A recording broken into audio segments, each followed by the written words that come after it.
There we go. So, say something. Can you hear me? Yep. Can you hear me now? Yep. All right. It's transcribing, and there we go. And this is live, and there's people on the bridge.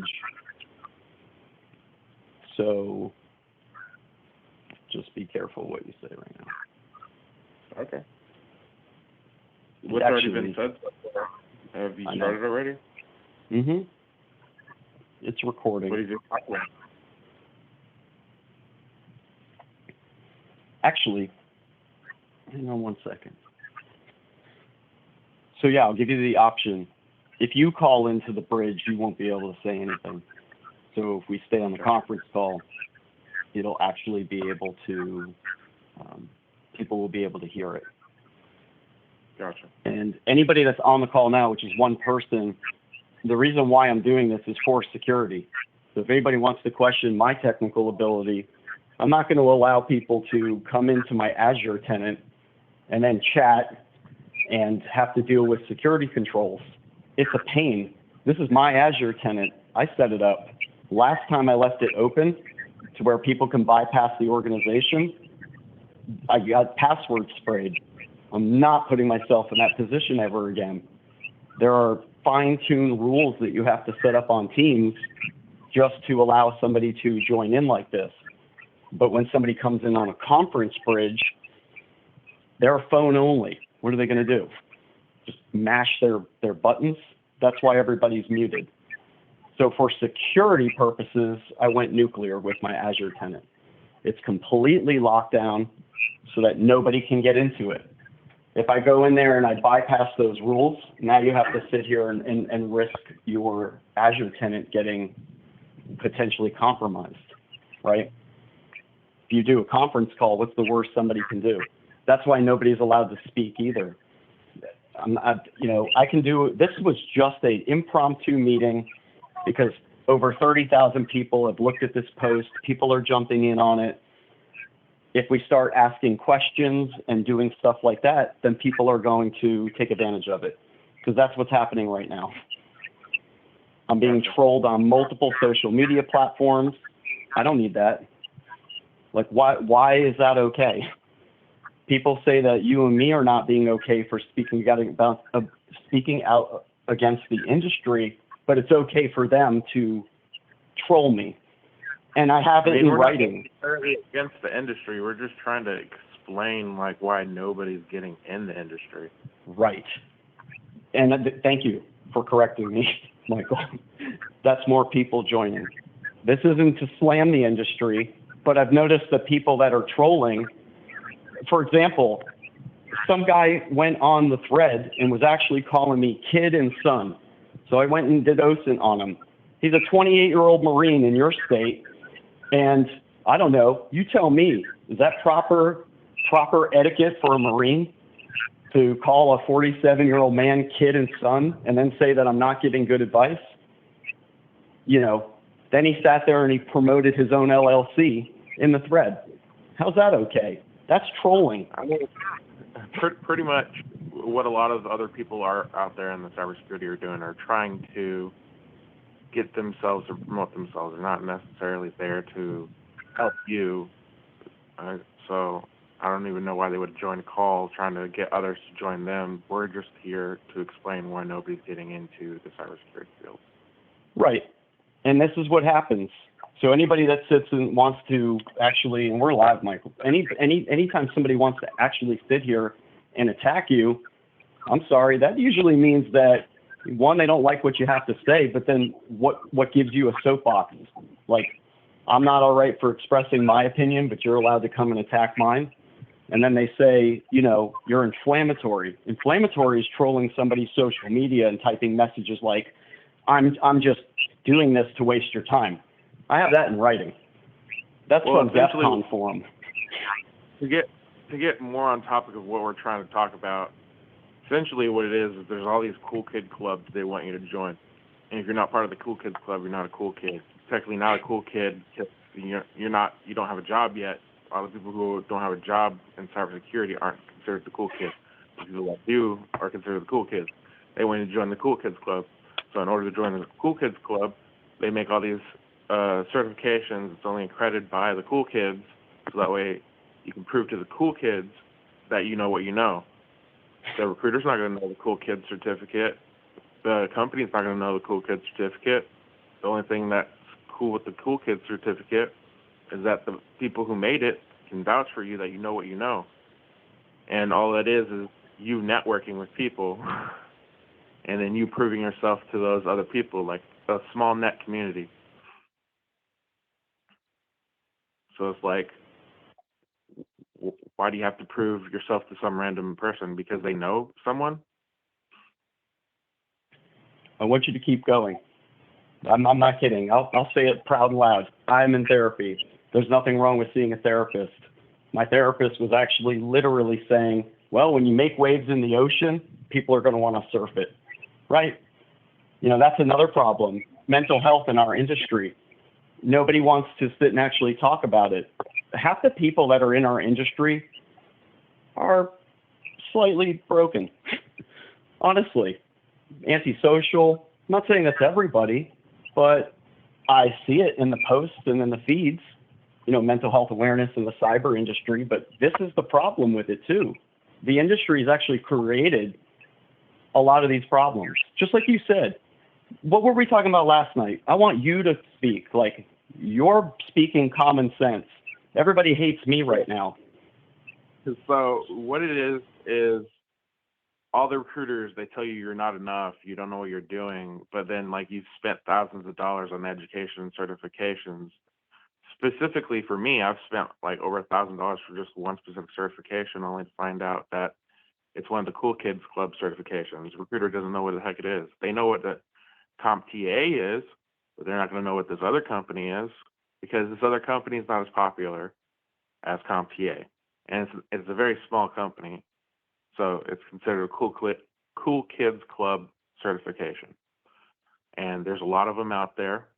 Essentially what it is it's one person of a company who hands out certifications and basically signs his name on it, signs off that you know what you know. And then you get to be part of their network. So you paid $1,000 to be part of their small network of people so you can maybe get a job. You're not even guaranteed a job.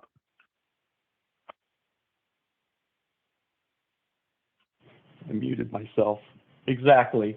I had 1,200 rejections before I actually and listen, this is the secret. Somebody takes a flyer on you. That's how life works. I have so many people contacting me saying, well, that's what you have to do. That's the same in every industry. No, it's not. If I want to go be a construction worker, I do not need to go build something before somebody hires me. That's not the way it works. So you want me to build you a house? Well, then I'm a builder, right? Why would I need to impress you then? Same thing with like the medical field. Like the only thing that you would have to prove is that you went to a job that wants to hire you. They're going to make sure that you know what you know as you're on site. They call them, was it clinicals? I don't know. My sister's a nurse, so this is the best way I can explain it because I'm not a nurse. But essentially, you're already hired, and they're going to make sure you know what you know before you can actually touch a patient. Right. So all these people that even call up and say, that's the same in every industry. No, it's not. If I go to law school and I decide I'm not going to go to these seminars or I'm not going to buy somebody else's books, I just go and open private practice. You establish your own credibility by winning a case. That's how you establish your credibility. And once you get popular, people are going to come after you no matter what industry you're in. All of this started, I just want to segue, because I made a comment about I support the ban of DEF CON for CTF and the ban against Chris Hadnagy. This is not about him, but anybody in cyber that thinks that CTF competitions are all volunteers, they're not. I've posted proof of it. The problem is the man is the head of one of the largest anti-human trafficking organizations, and if you speak out against that, the entire community is going to hate you because they affiliated with it. I love Black Hills Information. They donate their money to one organization. Well, multiples, but you don't get to choose where your money goes. They call it open transparency, sure, but let me choose the organization that my money goes to if I pay for your seminars. Otherwise, I'm just supporting your causes. And that's just a segue of, that's why I'm being assaulted. I trained with Chris. We did unethical things on the streets of Orlando. They were strangers. They did not volunteer to be part of our CTF. Asking a woman about her cup size and what kind of vaginal product she used is not ethical. And I get why he did it. I'll play devil's advocate, pushing us out of our comfort zone. It's disgusting still. So when you align that with all the accusations, it kind of gives you a little inkling to the guy's mindset. Does it not? Who comes up with an exercise like that? The badges were half-naked women that squirted hand sanitizer. That's from the DEF CON actual thread itself. Somebody actually, they're trying to scramble for a photo of it, but he should have known what was going on, even if he says, I didn't know my people were doing that. You should know about it. They're your people. You know, every organization will have a head, and you can't know what every component in your organization is doing, but that's not org leadership. You should always know what's going on in your organization, and if people are hiding things from you, you're not a good head of your organization. You're just not. And I don't know who wants to disagree with that, but I don't care. We did unethical things in the streets of Orlando. If you try and Google what happens in his seminars, nobody talks up because they don't want to get burned in the industry. And I'll let you go, Michael, but anybody that's wondering what my motivation is, none. I want you to know the dirty truth of cyber. Doesn't matter how many certs you get, how many degrees you get, or how many recruiters you talk to. Somebody needs to take a flyer on you. And eventually, they want you to contribute to their community. Why? Why do I need to go to your Discord channel and post things that I've worked my time to develop? Now it's a part of your community, and then you're going to vet me, but I just contributed. Isn't it kind of like playing Monopoly and you change the rules as the game goes on? I mean, that's what it seems like to me. The rules are constantly changing. This is like, what did you say last night, Michael? This is like the cool kids club. But you need to prove to us why you want to get in the cool kids club. We don't want in your club. We want to start our own club. A lot of what happens at DEF CON is essentially what the Cool Kids Club is. Essentially, it was a closed-net organization for like-minded hackers to speak and talk and discover their finds. It's essentially the Cool Kids Club. Like, I don't know if a lot of y'all have ever grown up and in childhood there was some neighborhood kids that you wanted to hang out with. This is pretty much very common. I don't know if you're one of those kids that wanted to hang out with other kids, but they would develop some kind of clubhouse, you know, whether they keep girls out or they keep only the cool people in. I mean, even me growing up, there was these really cool neighbors, and they had this garage that was set up. So they had like a bunk bed in the garage, you know, and they had this little gate thing to prevent people from coming in, and you would see all the other neighborhood kids hanging out with them, but like you weren't invited inside. Why? Because you weren't cool. Essentially, how it works when it comes to corporations is, who are they going to hire? Someone who says they know what they're going to do, even though they have the certifications, or are they going to hire their best friend? Most of the time, they're going to go with their best friend. And I've even been told this by people who are actively already in the industry who have a job, that still applies. Like, they were up for a promotion, and the promotion was given to this one guy's best friend. And this is probably someone that you've probably bought their book. And if he's listening, yes, I'm talking about you, but I'm not going to directly say your name, because it's you who ultimately gets to decide your story. I'm not going to tell your story for you if you ever wanted to tell your story to someone. I know you told me this in private. That's why I'm not going to tell anyone else. But essentially, you told me that you were up for promotion, and because this guy was in a higher position than you were, that instead of hiring you when you deserved the promotion, he hired his best friend into that promotion, basically. Um, essentially, he was part of the Cool Kids Club with his friend. So Yeah, and how yeah. long are you willing to wait to get a job? Are you going to pay for their certification in the Cool Kids Club? Because that's ultimately what you're spending your money on.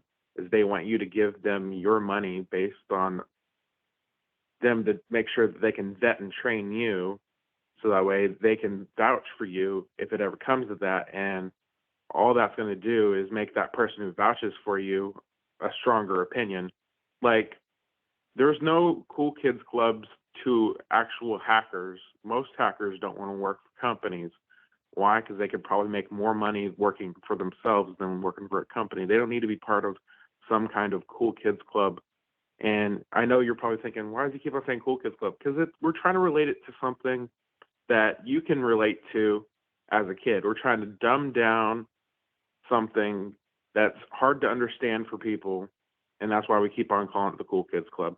Same as like us comparing the kind of skills that you have is the equivalent of, you know how to ride a bicycle, and a lot of the recruiters and companies don't know how to ride that bicycle. So looking for people who know how to ride bicycles, essentially. And that you basically have a skill that they're looking for, and that's why they want to hire you. And most of them are going to reach out to you, and then they're going to say all these wonderful things about you, like, oh, you have all these nice skills and everything like that. And then you're like, great, yeah, hire me. And then they're like, nah, you're not skilled enough. Did you just realize that they reached out to you?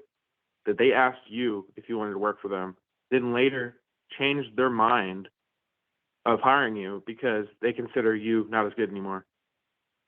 Essentially, because you sound like you don't know anything because you got all excited working for some run-of-the-mill company. Who are they? They're not Google. They're not Microsoft. They're not Apple. They're not some big corporation name. It's just one random company that wants you to work for them. Why do you have to work for them? Why do you get upset when you do work for them? It doesn't matter. What does matter is whoever gets you the job. So don't beat yourself up over some no-name company that's not Google, Apple, or Microsoft. I mean, even if it was Google, Apple, or Microsoft, you don't need to beat yourself up. Right. They're just another Cool Kids Club, basically. Right, with the toxic work culture. And that's the funny thing. You make it to, I'll use an example without fully slamming them. So I made it, 1,200 rejections. I've shown people, I've opened up my email and done a screen share. 1,200 people told me I wasn't good enough. Recruiters, to which I later contacted them and said, I thought you said I wasn't qualified enough. What makes you the authority? They don't even understand. They look for keyword searches and they operate on KPIs. And to give you, like you said, a visual, I had been working in the IT space since 93, 97, officially. Worked my way up, cabling, then network admin. I had to prove myself to my employer. That's who you need to prove yourself to, your employer, the person that pays you. And then the economy tanked, 2008, right? The recession hit. It was a recession before it was a recession. I felt it in New York. Saw lines of people waiting for jobs in suits for McDonald's. That's when you know the economy sucks. So I moved here to Tennessee thinking, man, I got all this skill set here, and I'm being offered call center work. I worked at WeightWatchers.com. I'm sorry, they're a pretty big company.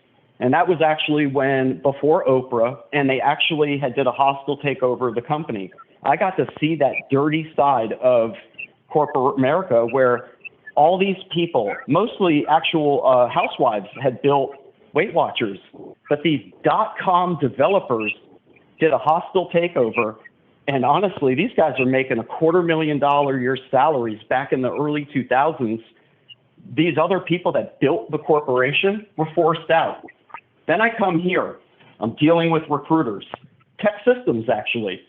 They're like, we got this great job for you out at ORNL. I'm like, man, Oak Ridge National Labs, I'd never heard of them before. Call me ignorant. I am partially, handicapped. And I'm like, wow, I'd go work for them. I go out there and, they're telling me how to dress, how to prepare. That's fine. The guy that actually they sent a double applicant. So they were double dipping in the pool. I was basically competing against one of their own candidates. This guy showed up and looked like Hacksaw Jim Duggan from the WWE or WWF. And I'm thinking, did you sleep in your car last night? I mean, you're not very presentable for a job interview. He got the job. Alcoa Aluminum, similar thing. I was a shoo-in for the job. The weekend before the job was supposed to start, they said, hey, we're sorry to let you know, but the job closed out. Well, can you tell me any more information? Yeah, one of the head managers, he hired somebody's nephew because they went on a fishing trip, and this guy's like, you should hire my nephew. Nepotism. And it exists in many industries, but this is a cool kids club, the cyber industry itself. So everybody that asks, what's the secret formula? For all the trolls that want to crash this, your only advice is to join your Discord channel. I don't see you actually giving actual advice. It's, oh, well, maybe you're not targeting the right. Nah, go read the actual comments from people. They're tailoring their resumes. They're pandering to the recruiters. They're going to DEF CON. Is it working for them? Nope. It's not. It's not working. People need to take a flyer on you. Michael, we were talking about Try Hack Me. What exactly did you say when I said, well, you got to get to the top of Try Hack Me to be like the top 1%? What was your exact words on that? Essentially, if you're not part of the top 1% on Try Hack Me, it's because you haven't done all the labs. You haven't completed the entire Try Hack Me. Like, that's essentially what Try Hack Me is essentially you have all these labs. You want to become the top, you have to complete them.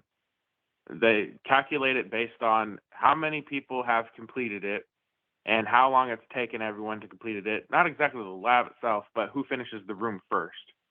That's how all the calculations are made so that they can determine who is top 1%. So whenever they release a new lab and say, like, you've done all labs and you're still somehow not top 1% because of some kind of calculation. If you defeat that lab before anyone else, you are essentially getting top 1% because you've defeated it before anyone else. Yeah, did you say it was what you said? I'm not making everybody privy to a private, but it's like, who isn't in the top percent on Try Hack Me? How do you differentiate yourself from the other 3% or 1%? If most of the community is doing the same, basically all the platforms that we have existing are saturated. That's the truth. So how do you differentiate yourself from all the other people that are on Try Hack Me? If the advice that all these people are giving is, well, you need to show your merit, then go hack NASA. If you want to show your skill set, that's how you would do it. Am I condoning going and doing something like that? No. But that is how we did it back in the day. That's exactly how we did it. Here's what all of the recruiters, not necessarily the recruiters themselves, but the hiring manager is essentially looking for. They're essentially looking for, does he have the base certifications in CompTIA? Yes? Okay. Moving on. Do you have a home lab? Yes? Okay. Describe your home lab setup. I would like to know what you do with your home lab. Okay. You have a home lab. You described how it is. You described what you do in your home lab. Great.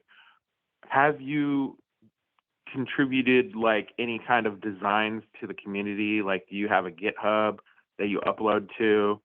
Yeah. Do you have any programs? Have you written any scripts? Because we want someone who can do scripts. Hey, can you have an example of your scripts that you've given to the community for free? Because, I mean, the community loves open source. We want your design. We don't want this other person's design. If your design is better, you'll become popular on GitHub. We want to hire you because you made a really amazing script. Another thing that they're also looking for is essentially, have you ever done any write-ups? Like, it could be as simple as doing a write-up for Try Hack Me. Have you done a write-up for any of the labs in Try Hack Me to prove that, you know, you've done the Try Hack Me lab and you fully understand the Try Hack Me lab? No? Well, maybe you should make a write-up, because those are essentially what the hiring manager is looking for. What's the recruiter looking for? They don't know. They don't even have a degree in cybersecurity. They are only told, like, this is what they need to look for. Like, simply, as an example, I had a recruiter reaching out to me for what sounded like I was going to be doing soldering and board repair on computers for Dell. that's how they reached out to me, is I'm going to be doing some high level hardware repair for laptops and other computer devices for Dell in a warehouse. And I'll be using high end equipment. What am I doing whenever I arrive on site day one? Oh, day one, we're just testing motherboards to see if they're okay or not. And then we put them in a pile of what works and what doesn't work and what passes and fails, essentially. And then after that, then they go to the advanced engineers that lady, the recruiter, was talking to you about. They don't know anything about the job that you're actually doing. It's the hiring manager that does. The recruiters are essentially given this wide blueprint that can affect so many people because that's all they know about it. And then they don't even know the answers to the questions themselves. If you don't have the exact answer that they have written on a paper, you're dumb in their opinion. Oh, you don't know what port 58 is? Oh, well, then clearly you don't know anything about networking. Who's going to remember all 255 plus ports? I mean, you're going to only remember the most common ones because those are what was on like the CompTIA test or the CCNA test. All the commonly ones used are the ones that you're going to remember. There's more than that, yes. What are you probably going to look up stuff at work? If any of you have ever had a job and you have never used Google, you are not a good employee. And here's why. Google has answers that you're not going to remember. Nobody's going to remember everything off the top of their head. As soon as you use Google, you already become a better employee. Because I can tell you what, I've trained people how to repair computers. I've trained people how to repair iPhones. You know what's the most common thing? You know, even though it's your first time fixing an iPhone, you've probably done it once or twice, you forget a step. That step that you forget could be a fatal step in the repair process of fixing an iPhone. So what's easier, admitting defeat that, oh, I can't fix iPhones, or just looking at a Google video, analyzing it slowly as you're fixing that iPhone that's in the same video. Apple has the same training videos that YouTube has. Everyone's like, oh, but using YouTube, that's not school. That's education. All education has basically became open source. People don't realize that a lot of stuff is on YouTube. Everyone's probably going to hate me for this. Like, oh, he's using Google. He's using YouTube. He hasn't used any books or anything like that. Oh, he must not know what he's talking about. Like, no, I've read books. I'm just saying that a lot of the stuff that's probably in those same books, someone's already wrote in a video on. Yeah, sure, if you want to know all of the current lingo that the industry is using, you're going to want the most up-to-date textbook because there's new lingo that you now have to learn. Like, the reason why you would probably fail a test with a recruiter is probably because those answers that's written down in fine print are either outdated or too new compared to what you used to know, because your certification is about a year old. It hasn't expired yet, but it's using old lingo, and because it's using old lingo, it's not the same lingo as that's written on the paper. That's why when you speak to old hackers that doesn't learn any of the new lingo, they have older names for things.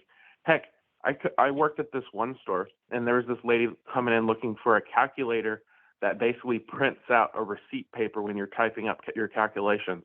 What does she call that? She calls it an adding machine. I've never heard of what an adding machine is. I'm like, what the is an adding machine? I'm younger because I don't know the older term. I only know the newer terms.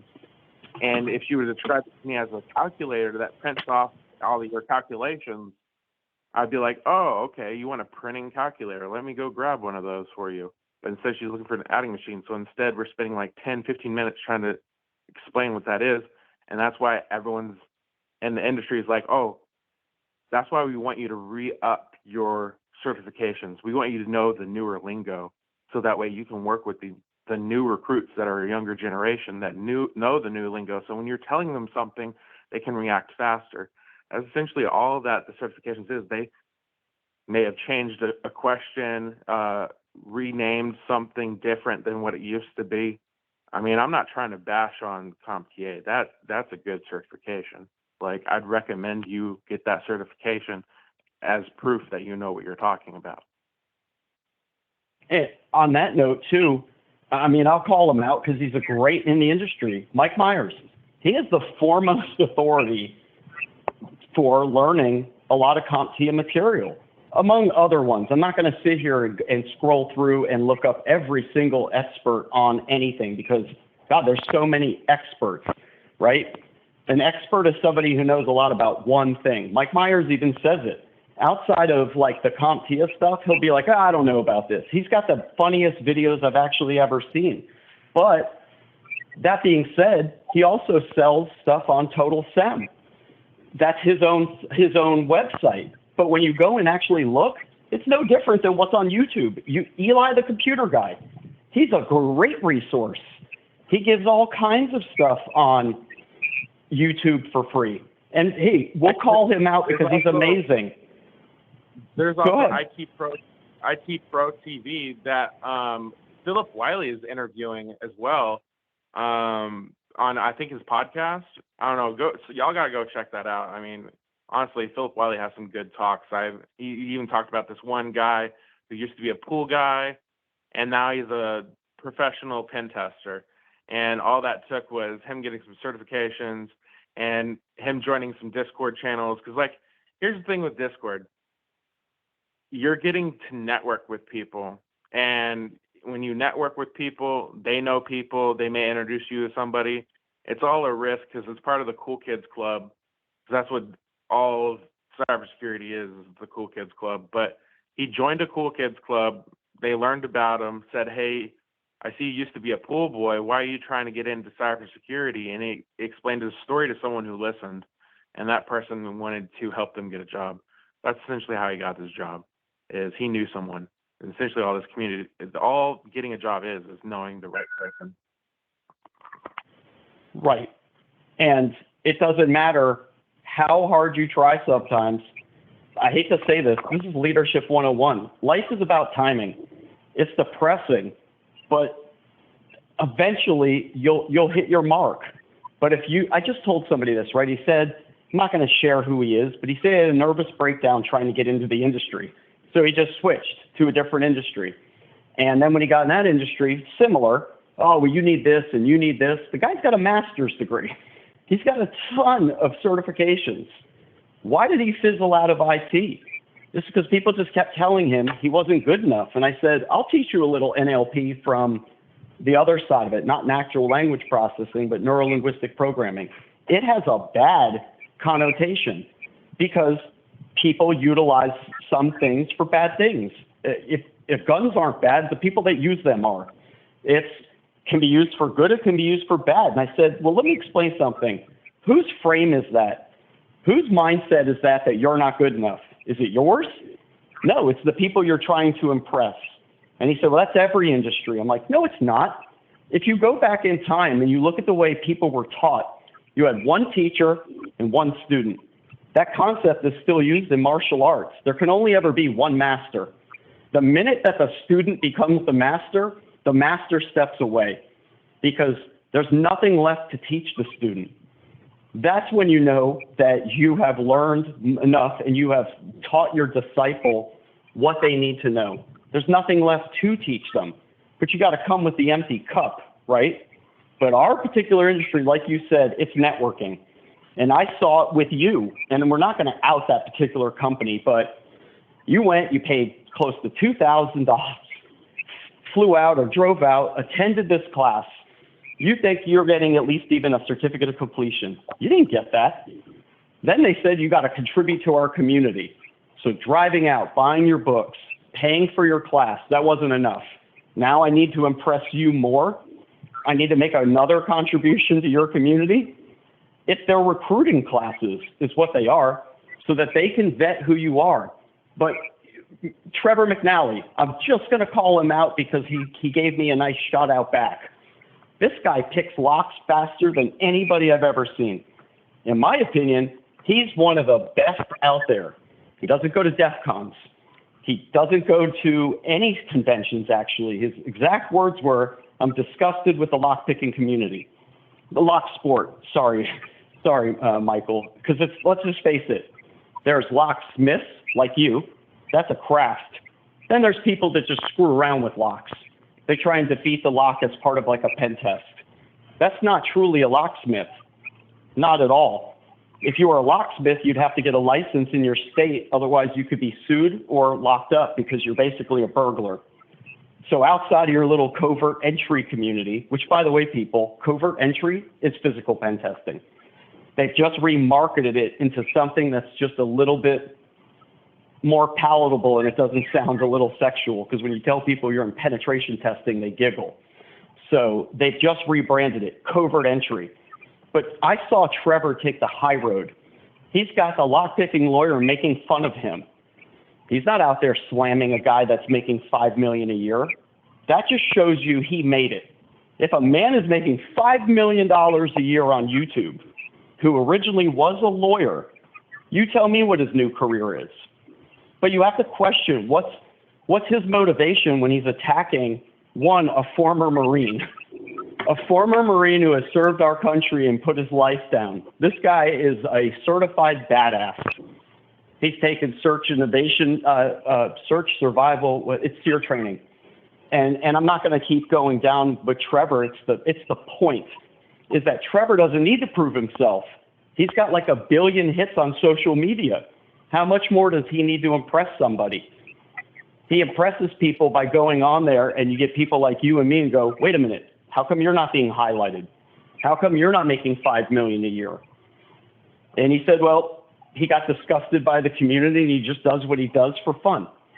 So you guys want advice? There's no advice I can give you that. If anybody says, let me teach you how to break into cyber, they're selling you something. Go and look on my thread. Have I sold you anything? It's essentially the equivalent of riding a bicycle. Like, you may know how to ride a bicycle, but this other person may know how to do it better, but you are probably hired as a professional, like, bicycle person. I don't know what they're called, but imagine if that person who is way more professional than you are, has way better skills, is just some random person on the street. Like, as you can tell, it's not about how popular you are, it's about how skilled you are. We call them professional BMXers, because when I was in high school, I told you, BMX actually sponsored, I can't remember what the guy's name was. He was from the UK. His name was Guy, though. That was actually his real name. So it felt weird saying, hey, Guy, but that was his name. But, you know, he was kind of overweight, and he just didn't look like your typical X Games person. And I was like, you do BMX for a living? Like, you get paid to ride bicycles? And he said, you got to come out and watch it. And they built the whole sand dune course. And I'm like, oh, that's cool. I didn't know you could actually make a living off that. He was sponsored. But yes, you're exactly right. You got to shake it up. Don't sit here and want to be in their sandbox. And I gave the same example to somebody earlier. I was doing life coaching with them, is that if you're in a playground, I don't know if I just went to school with a bunch of jerks, but we had the jungle gym. You'd climb this metal structure, get to the top, and you made it to the top. But there was always a kid that would climb to the top and push the other kids off, right? Jerk move. So then you're sitting there, I don't want to play in the jungle gym anymore. I'm going to go play with the seesaw. Now you're on the seesaw, and you're having fun. This is life for you.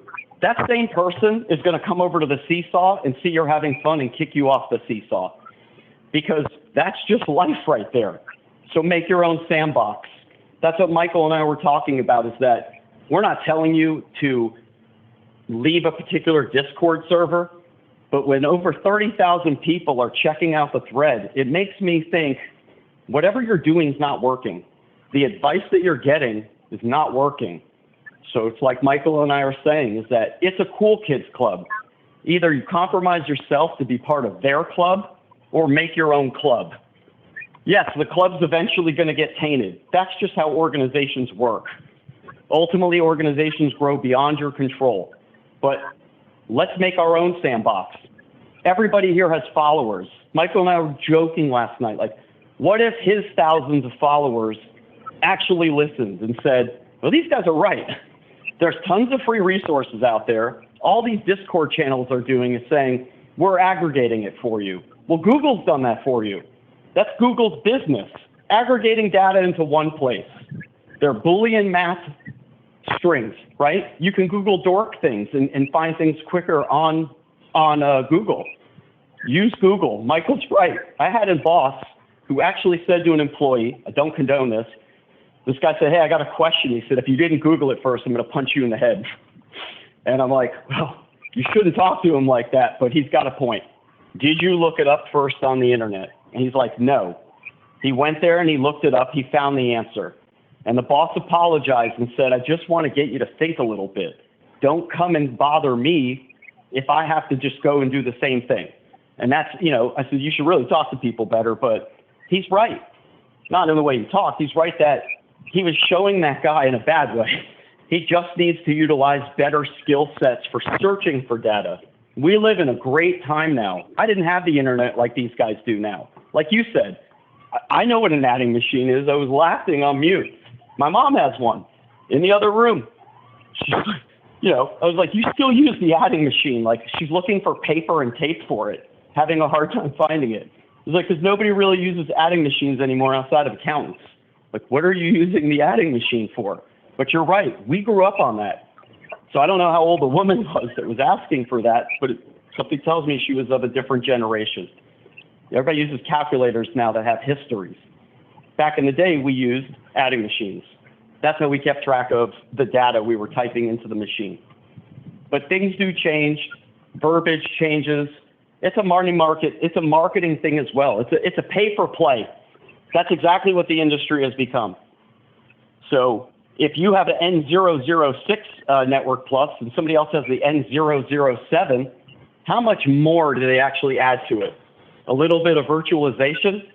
Does it take away the fact that the one person has the N006 doesn't know networking? No. The core concepts are still there. They still know the OSI model. They still understand subnetting. And if you want the dirty truth on that, that's networking. Those are the core concepts of networking. If you don't understand the OSI model, you don't understand networking. Bottom line, it's security concepts, defense in depth. There's only physical, crap. This is where I'm going to look. I knew I shouldn't have done this. There's only 3 controls in security. Compliance works on the same 3 controls. I don't care if you have PCI compliance or any compliance, COBIT or ISO. When you plug it into Azure, they're only working on the 3 controls. That's it. So how many standards do we need out there also? That's the problem with our industry. Things just change. The core concepts stay the same. Somebody wants to sell you on, you got to buy this. And I've been getting into it with people on Discord of, well, we want you to join our community. I don't want to be part of your community anymore. You're just an exclusive club that picks and chooses who gets in, and maybe you just don't like me. In life, you're not going to like everybody that you work with. That's life. But it doesn't mean you should block their careers. Same thing with like recruiters though. Like if you piss off the recruiter, they're not going to want to like be helpful anymore. It's part of the Cool Kids Club. Essentially, they're going to tell you, oh, you should work for us because we pay like this X amount of dollars. And it's like, well, I mean, all employers are going to pay the same. All of them are going to have that same benefits that you're listing off right now, pretty much. I mean, why should I specifically work for you? The culture, the other employees, the office, all other companies offer pretty much the same deal and same bargain as all the other companies. There's no specific thing that those companies would offer. What are they going to do? Offer a pizza party and the other company offers gift cards? Like, is that what you're judging your base on? Oh, this is why I should work for the company. They have a pizza party. That's awesome. I mean, I'm not trying to bash on companies at all, but like, it's essentially a cool kids club. Like, they want you to join, but as soon as you're eager to join, they no longer want you to join. They want the cool kids that are like, why should I work for you? I'm too skilled for you. Oh, we really want to work for you. You sound like you know what you're doing. It's essentially what it is when the recruiter is trying to talk to you, is they want to know if you're a cool kid or if you're not a cool kid. If you're not a cool kid, they don't want anything to do with you. Essentially, the whole question and process vetting thing that the recruiter does is to find out if you are the cool kid and you know what you know as a cool kid and you aren't pressured by answering questions. You just fluidly answer the questions that they're giving you. And if you can do that, then yeah, you're a cool kid. We want you on our Cool Kids Club. We want you to work for you. We'll pay you to be part of our Cool Kids Club. Let me ask you something along that line. One, there's a company in Knoxville. You know how they push their company? Kegerator. They have a kegerator they have a kegerator, and every Friday they have a party. And I said, but what if I don't drink beer? What if I actually don't drink at all? And he's like, well, I was like, right, I guess you've never had anybody actually say they don't drink alcohol. Why do you think that that's actually a good sell? It actually, in my eyes, is like, I don't want to work for your company. I have nothing wrong with people who drink, but that's not a benefit for me. I've had another company say, we got ping pong. Great. You've got ping pong table? So do millions of other people. What is that as a benefit? And I worked for a marketing company, and they had a ping pong table. They were raving on about, like, Jesus.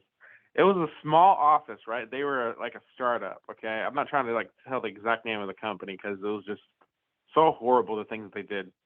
But basically, the only things that were in the office was tables so that they can sit next to you and talk to you, and then desks in the private office so they can sit and talk to you. And then they had a ping pong table directly in the center of this big, huge office space. There was nothing else except maybe a TV on the side with a big, huge speaker so that they can play really loud, fun-sounding music. You know, something motivational. I forget the name of the artist that gives motivational music. I know I was seeing a lot of memes that are like, oh, you're a marketing company? You don't play this type of music? How can you call yourself a marketing company? But why would you want to join them? Essentially, another marketing company is going to be having a similar setup to that. Like, what's the benefit? You know, actually, I'm going to share something with everybody. This is a fact. I don't know what they do in other industries. I know it's a huge problem in IT. The multiple stage interviews. So one, you got to get past the recruiter. That's number one. Well, one, you got to market yourself. That's number one. They want you to custom tailor your resume for every single company. And it's not actually bad advice. We were taught that in communication. It's not feasible. I can't write 100 different resumes. Then they tell you, well, just have a couple. Well, that's not custom tailoring your resume for every company. If I had to do that, I would never get a job. Then you get past that leg of marketing yourself. Then you have the recruiter who finds you through an ATS system through keyword searches. Then you have to wow them. Then they get you an interview. So there's your second gate. Then you actually get to the hiring manager. I've actually had 3 interviews past that. And this is the one that I hate. It's illegal. Meet the team. If you've ever had one of those interviews, they sit there and say, well, we just want to see if you'll jive with the team. I understand that from multiple levels. But that's not based on my skill set anymore. It's based on whether you like me. So ultimately, you have to sit there and pretend, right? What if I don't like the team? People forget that an interview is a two-way process. I tell recruiters all the time, well, I'm interviewing you. I'm like, well, I'm interviewing you. And this is, Michael, you're going to get, this is kind of like I equate it to, I did a lot of bad things in my youth before I got reformed into, somebody took me into IT and I focused my skill set is, it's something that we say on the street back in Florida, like, who the F you is. Anybody that starts a conversation saying, who are you? Your immediate response should be, who are you? Why am I trying to impress you right now? You're the one that wants to seem to know everything about me. Apparently I'm the cool kid, but you want to get in my head, make me think I'm not the cool kid. Just like the guy that trolled me. He's a former Marine and he's calling me kid and son. Well, who are you? You're a disrespectful person trying to discredit me. I'm not selling anything. I'm not offering the solution. I don't have snake oil or a magic lamp. I cannot sit here and say, if you do X, you're going to get into X. Anybody that starts and says, I'm going to teach you how to break into cyber, are you going to tell your friend, the hiring manager, to hire me? Because that's pretty much the only way that trick works. Otherwise, it's a con job. Like you said, you're proving to somebody how cool you are to get in their club. And what I told the guy that had the mental breakdown, that actually caused him to have a mental breakdown, trying to pretend to be something he's not. And I said, if somebody came in your house and told you to take a picture off the wall because they didn't like it, would you do it? And he said, no. I put it up on the wall. I go, same concept. Either you be you and be you through the extent of your existence and know that, hey, I might not get this opportunity, I may get this opportunity, but at least you were true to yourself. Because I've seen it time and time again, people get burnout in multiple industries because they're changing who they are. Don't change yourself, because that also looks shifty. There's research on that. People that climb the corporate ladder that emulate people around them, later on when they get to the top, big corporations don't trust them. Got to keep my eye on this guy. He'll do anything, or girl, sorry, person. They'll do anything to get to the top. Right. So yeah, you may have gotten through the multiple levels of your success, but how many heads did you step on to get there?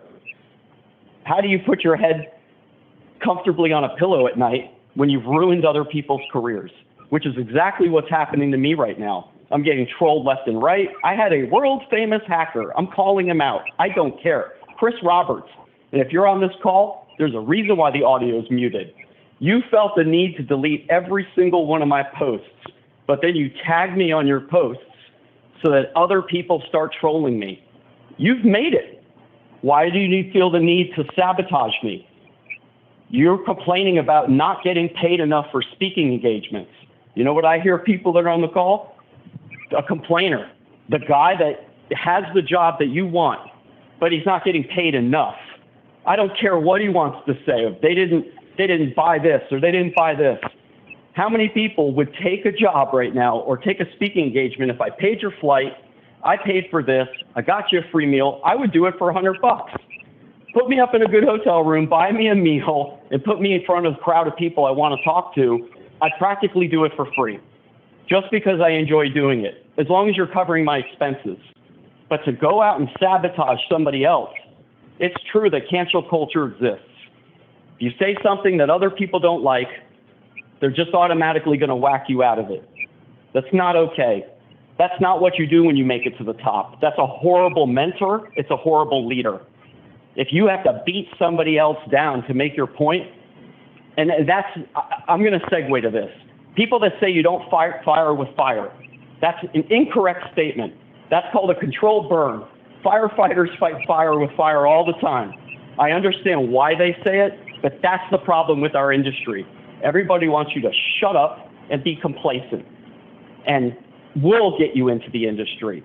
Who are you to tell me that I can make it in the industry if your or if your eyes are set on me? That obviously means I must be either a threat or I must know what I'm doing. Otherwise, why are you wasting your time on me? You're at the top. You're at the top. Go read 48 Laws of Power. #1 banned book from prison now. Used to be in all the prisons. Don't outshine the master. Never. But then again, at some point, somebody else has to replace you at the top. Either you usher in the new talent or you're blocking talent. Which category do you want to be in? Do you want to be known as the person that gets people in the industry? Saying, come to my DEF CON and pay ridiculous, and nothing against DEF CON. I love what they do. I love the community they built. I support the band. I'm going to say it again. But that's not the end all be all. There's a reason why there's all these other conferences that have opened up. Because not everybody can afford to fly out to Vegas. I'm scared of Vegas. I'm not going to show up at a hacking convention. I'm stupid on paper. I'm not going to put myself in a compromising position where somebody's going to hack me. I've had it done on LinkedIn, and I've had my Microsoft tenant sprayed. That's why this is an audio only. It's not because I don't want to give people a voice. It's that that's not what this is about. People ask me to validate who I am. That's the reason for this, Michael, right? People want me to prove that I know what I know. Why?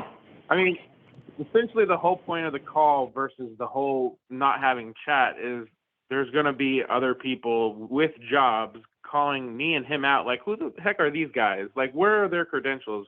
Have they ever worked anywhere? What makes them say that they have advice to give y'all advice? Essentially, that's what they would be saying in the chat the whole time while we were talking. And they'll probably post their Discord to get you to follow them or something along those lines because they want you to be part of their club. Essentially, their followers I'm not trying to call you guys losers, but essentially the followers of the losers and the people that shine out above all the losers are going to be part of the cool kids, and they're going to be recommended versus everyone else.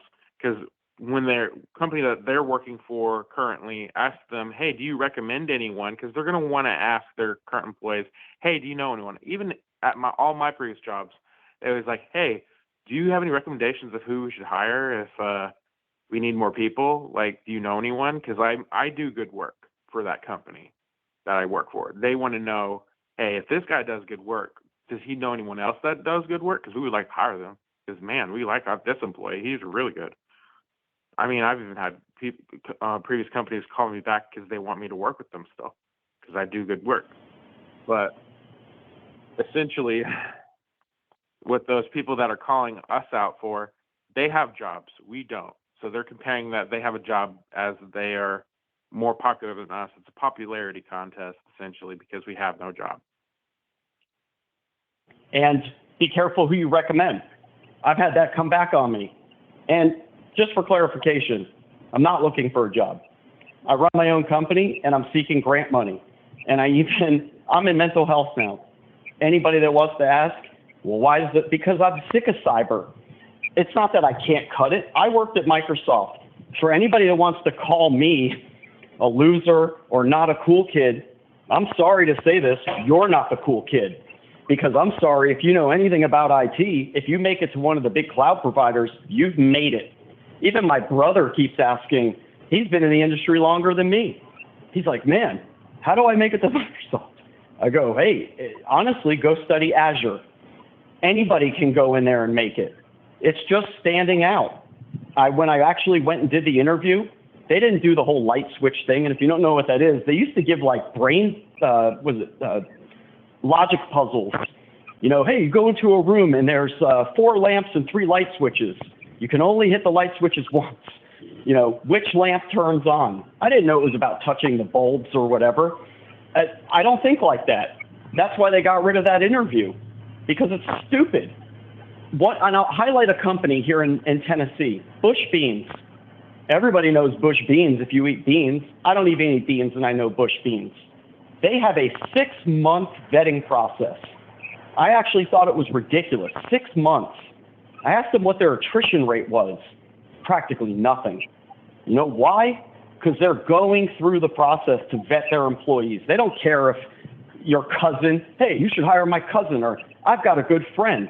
They know that word of mouth referrals don't mean crap. They actually make you go to psychological appointments. They do all kinds of assessments, and it works for them. But that's not the industry. The bottom line is life works by referrals is what, if you read the comments that I get, the inboxes, you just don't know how it works. Well, I'm kind of stupid. Why don't you tell me how it works? Well, you got to prove yourself.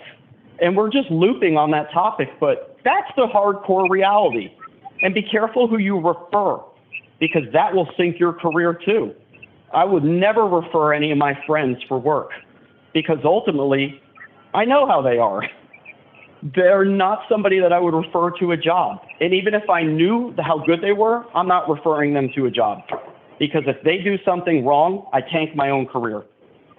So, bottom line, pander to the recruiters, go and join these stupid Discord channels and impress people who ultimately are former Marines who call you kid and son. Not okay. You're going to yell at me and say that what I'm doing is not the right way to do it, then tell me the way. You know what he answered? I don't know.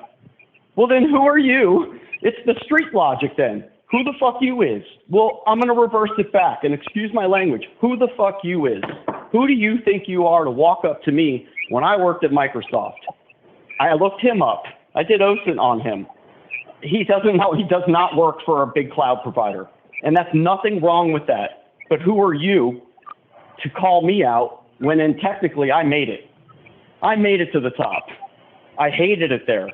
Toxic work culture. That's when I started my own company. My company's pre-revenue. It doesn't make any money. I will 8-mile myself right now, no matter how hard you want to come at Michael or myself. Do it. I'm stupid. I'm skinny. I left Microsoft. I did all these things that other people wouldn't do, because that's what leaders do, though. Servant-style leadership is falling on your sword for other people. If I have to get threatened online, hacked, threatened of being hacked, trolled, Somebody is messaging me right now telling me the conference bridge doesn't work. I see people on the bridge. You're telling me it doesn't work. Then I sat and thought about it because somebody else messaged me. He's wasting your time. Yep, that's a troll. That's a tactic. Wasting my time. So you tell me, am I trying to sell you something, or am I trying to tell you that that type of behavior is not helping either?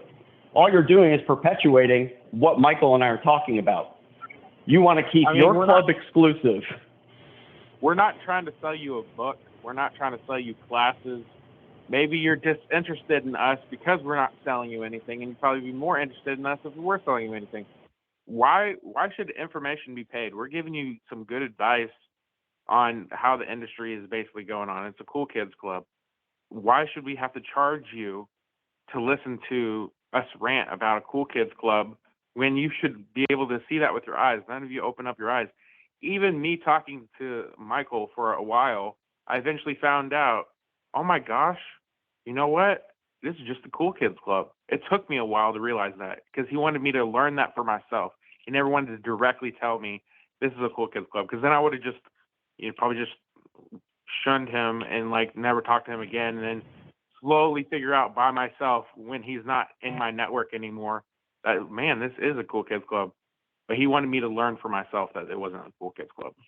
You did, though. Let's just call a spade a spade. I'm not going to get hurt. Honestly, he didn't believe me.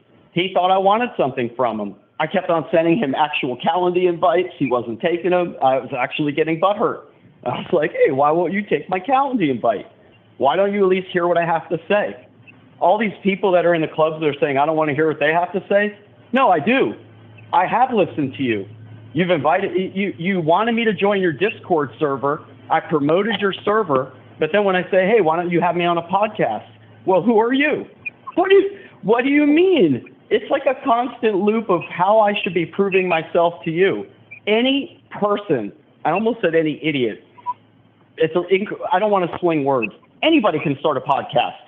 Anybody. My God, if you go and look at all the damn podcasts out there, there are too many. And a great podcast is Darknet Diaries. But he started out as nothing. Everybody starts out as nothing. Nothing from nothing is nothing. That's what that expression means. But if you're going to constantly walk around with, look at me, look at all the badges I have, 90% of the recruiters do not know what that means. They are taught. And this is a dirty fact. I have SHRM hours. For anybody that doesn't know that, that's the Society of Human Resource Management. They're the biggest. It's like PMI, PMP certifications for project management. They don't just let anybody sit for their exams. Anybody can go sit for a CompTIA. Anybody. You just need the money. You don't even, if you're a great, smart person, I'm not, you can study however you study. But you don't actually, that's a pay for play. I love CompTIA. I love Pearson VUE, but anybody can go take it. Go and try and get yourself a PMP, PMI, or SHRM. You can't. You need 100 hours in project management before they'll even let you sit for the test. SHRM wants 1,000. That means you need to actually be in the industry. So how do you get a SHRM certification if nobody will hire you in human resources? LinkedIn Learning. I found out that you can go and take LinkedIn Learning classes and actually get hours. I'm at 20-something hours now. So if I just sit here and keep watching videos, well, then I can go sit for the exam. I've got all the requirements that they need for me to sit down for a SHRM. But there's the problem. So I go and I get a SHRM certification. Man, that's listed at $125,000 a year pay salary. Our company's going to pay you what you're worth? No. That's why we have a problem right now in America, and they're calling it the Great Walkout, because 30 million people walked off the job last year.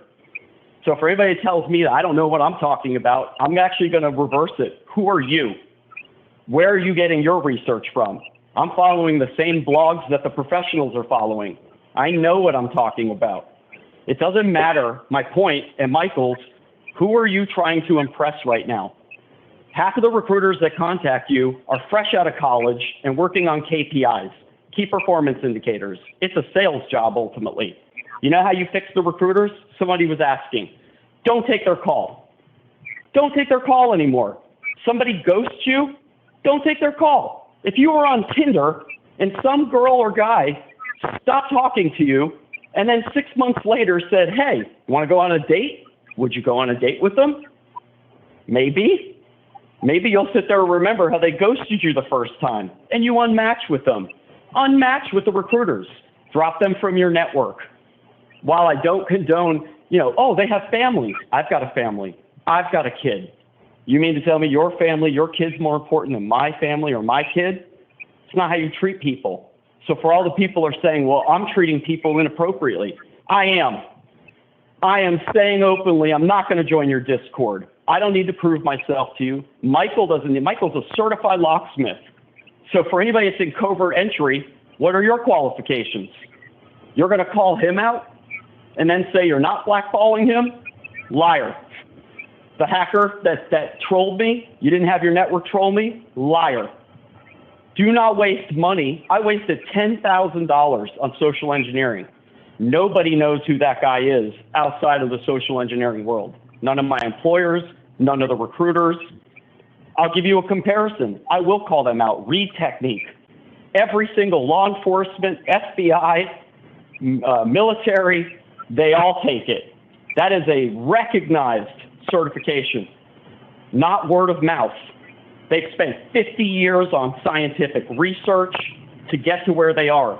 I told Michael that, look, Michael, we haven't called the company out. Jericho actually offers lockpicking classes on a law enforcement level for $495. That's a fraction of what Michael paid to take a red team course. You tell me which course you should take.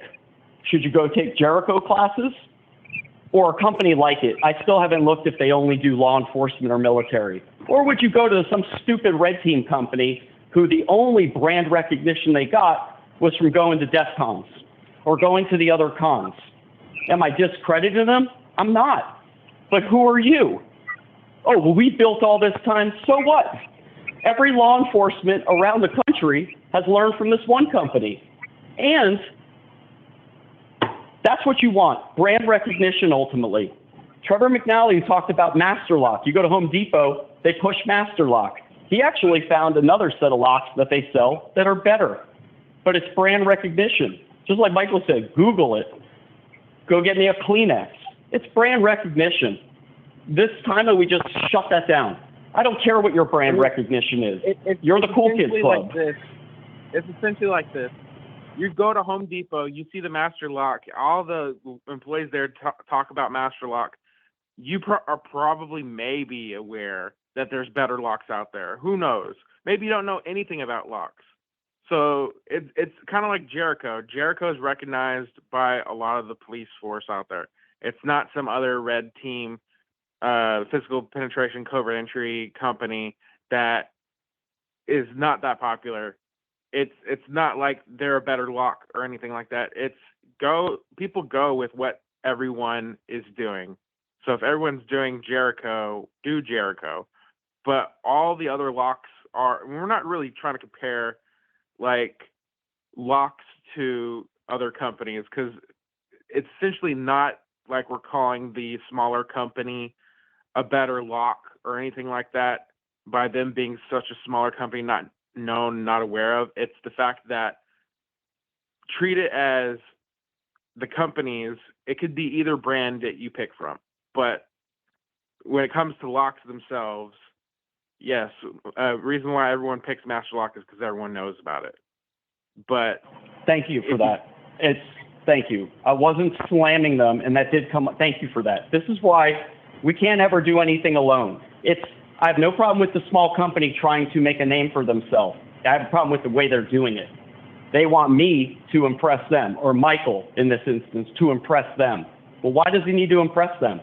That was thank you, Michael. Thank you for doing that. I'm humble enough to admit, why would I need to impress them when I can just go to Jericho? And guess what? As an example again, I'm not saying Jericho's better than anybody else, but I'm just saying I don't need to go there and impress anybody. All I need to do is just go take their class. Does it make me a better or worse locksmith? No. Or lock picker? No. It's the same concept. Picking a lock is picking a lock. It doesn't matter if you learned on YouTube from the Lockpick Lawyer or you learn from Jericho, or you learn from one of these red team companies. It's, in the end, you know how to pick a lock. That's the problem that we're highlighting, is that these smaller companies that are in the IT community are going to tell you, you need to impress them. That's not okay. And I'm sorry, I get infuriated by it, because why do I need to impress you? Because you're building a brand? So that's really what it comes down to. You're building a brand, and you need me to support your brand. Not doing it anymore. I'm not supporting your brand. I'm not, because of the way you're going about it. They're unhappy that I'm calling them out. I will continue to push people away from your products if you're going to continue to push people out of the industry. You're going to create people with mental breakdowns. If you think that's okay, then you're a sadist. Bottom line. And you can jump on me all you want later, Michael, but that's sadist behavior. You're getting off on it. You're allowing your amygdala to take over, and that's not okay. Think of it like this.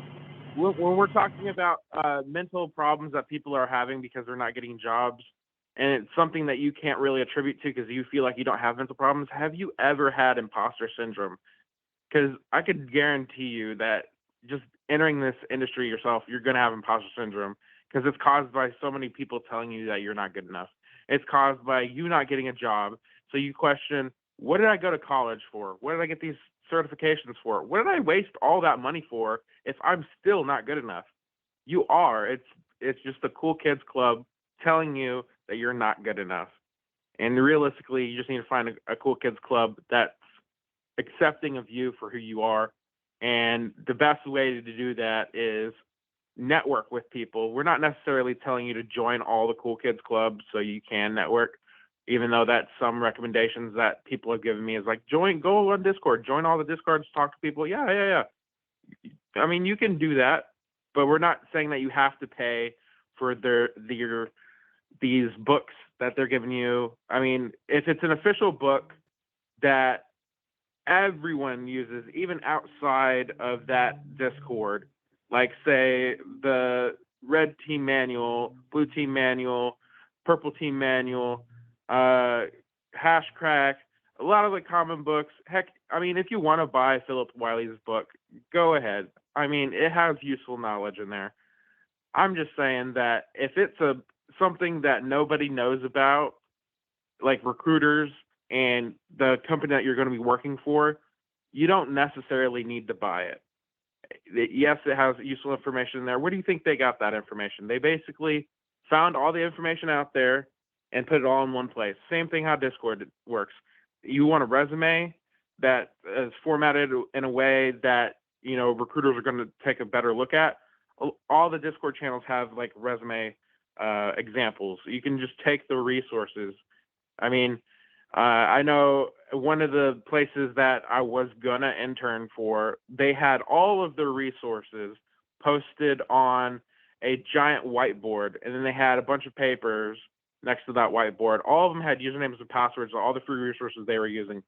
Would you rather just take a big, huge picture of all of the usernames and passwords to get all access to all the free resources so you can sign into to do at home, or would you rather drive 30 minutes every day to verify that, yeah, you've had those hours there on site, versus, oh, they have free resources, I can do that at home. Let me just go take a picture of that. I'm going to go at home, utilize all the free resources they handed me. Utilize the resources, people. I mean, essentially, when you're joining a cool kids club, they took those resources from other cool kids clubs, other places where they've been, and compiled it all in one place. That's essentially what the Cool Kids Club is. We've compiled all of this knowledge for you, whether it's free or you have to pay for it. Because most people, they are like, oh, you can only be part of this Cool Kids Club if you've paid for the classes, or, yeah, we have resources, but you have to pay for them. Or, oh, yeah, we have a certification, but yet you have to pay for it. Like a lot of money, who knows? And then, you brought up a resource. Go to your local unemployment center. You want to know how to write a resume? They'll tell you. That's free. That's funded with your tax dollars. In fact, if you've ever gone to college, community college, state college, they have it. Most technical schools even have it. I went to MTSU. I didn't know those resources were available, actually. I'm an honor student. I just figured, well, I got to write a resume on my own. I talked to my academic advisor. She's like, did you not know we have resume writing as part of your tuition? No. She's like, really? I was like, man, orientation, we call it customs, was so long ago. Of course I don't remember it. Then I went and looked locally in the community. The job center, they'll help you write a resume. They don't want you on unemployment. They want to get you off of unemployment. So Michael's right. Resources, this is the information age. Anything you want is at your fingertips. Just like the troll that trolled me. Hey, I found your information online. You're not going to find mine as easily because I have myself removed from all those databases. But that being said, Michael's right. A lot of the experts are aggregating data and putting it in their own books because, once again, they're selling a product. We haven't pushed anything. We haven't really slammed anybody for anybody that's on the call. We're just telling you, you don't need to buy their books. If you're trying to, you want to know the secret to impressing a recruiter? Michael just said it. Take something that has brand name recognition. Because flying out to whatever con you want to go to, they're not going to know what that is. You take a CompTIA, people know what it is. I'm not saying it's going to get you a job, but you're not going to have to explain to a recruiter who CompTIA is, are you? And I'm not sitting here saying we need to feed into CompTIA. I'm just saying you got to dumb it down. Like Michael said, the recruiters don't know who these small companies are. The small companies would say, well, we're trying to be the next CompTIA. Good for you. It's going to take you a long time. The reason why, it's just FYI, CompTIA is so recognized, it's vendor neutral. That's why. It's vendor neutral. They're not pushing, and if you know the history of CompTIA, all the big companies, Dell, Hewlett-Packard, all the companies that were around, Sun, they all said we need a standardized certification. So they all sat down together and said, if we were hiring an employee, this is what we want. And these word of mouth people, the word of mouth certifications say, well, we follow the ISO whatever, great. But if you were actually trying to be the next CompTIA, then you would get certified by ISO. You don't want to spend the money. CompTIA did. They spent the money. That's another thing. It's not slamming them. It's saying, you want me to support you, but you're trying to do it on the poor man style. It's not going to work. If you want to sit here and say that you're following ISO, follow ISO then. And you brought up a great point. You know, the companies went out and said, hey, we need something to standardize how we're hiring our employees. Go ask those companies, what is it that you need to work here? Don't ask the recruiters. They don't know. Ask the hiring manager. Ask the people who work there. Hey, I want your job. I'm not necessarily trying to take it away from you, but what is it that they saw in you that they liked that they hired you? What kind of skills do you utilize at work that I need? Ask the company what they need and the people that they're looking to hire for, because that's essentially the ultimate key to get into that industry. Is if you know exactly what that person that already works there knows, you can as easily get the same job as them. You could probably work with them. But all these cool kids clubs are like, what kind of contributions can you give us to make our community better? I can tell you one contribution me and Michael came up with. It's covert clothing. If anybody steals this, guess what? It's being recorded. Really? That means it's IP right now. So don't go any further into it, but just be careful of that, Michael. That's what I keep warning about too. Somebody will crash it, take your idea, patent it behind your back, and say, look what I created. Nah, we got this time-stamped. I had to stop them right there. I'm not having anybody steal a great idea. The concept that he's basically saying, though, is we came up with a concept. Why should I contribute it to your little community? You're not even ISO or you're not even vendor neutral. You're pushing your own products. Michael, I cannot let you give them a good idea. I can't. It's not okay. They'll steal it. People steal things from you. I've experienced it enough. Telling me I don't know enough. What's your background? I got a background in psychology. Oh. That's usually the reply I get. Oh. Well, what's your qualifications? Once again, we're looping to who are you? That's not how things should be. I don't need to prove myself to a non-vendor neutral company. Nope. Do not give them more ideas, because it's not that we don't want to contribute. I'm not contributing to you anymore. You've shut people out, and it's not okay. You've created mental breakdowns in the industry by telling people they're not good enough. Michael's right. It is called imposter syndrome, and it's a real thing, and it creates mental issues. I have a lot of handicapped people that are contacting me, thanking me for making autism awareness. Like, don't thank me. Say something. See something, say something, do something. That's how it works. I didn't mean to like cut you off there, but I have seen this before where I've had somebody take my business idea, friended me on LinkedIn, said they needed a contribution, and the next thing you know, they're doing it. If you knew a good idea, then how come you just didn't go make it yourself? Right? It's not okay to take other people's stuff. That's not called contributing, that's called stealing. So anybody that heard that right now, this is recorded. You knew it when you got on the call. It follows compliance, not only in the United States, GDPR, and then some. I was a compliance subject matter expert. So that's a warning to anybody. It's not a threat. It's a warning. You come after my stuff, I'll sue you for IP. Bottom line. And I'll back down right now because that makes me angry. Remember, Michael, we were talking about this last night. I have no problem contributing, but I'm not going to let somebody that's in the industry now that's already shutting people out. And Michael touched on something. Things don't work the way they used to. If you want to make it somewhere, get a mentor. That's what you need. If you're asking advice, find somebody that believes in you. Actually believe, like I believe in Michael. He was suspicious of me till he realized I don't want anything from him. I just wanted to open his eyes. But ultimately, he had to see it for himself. And when we saw one of these companies saying, we're not blackballing him, it's like you're offering information that wasn't asked. That's interrogations 101. Your lawyer will tell you the same thing. Do not say more than what they're asking you. That's a trick. So ultimately, these red teamers, they're utilizing social engineering against you. Contribute to us. Drink our Kool-Aid.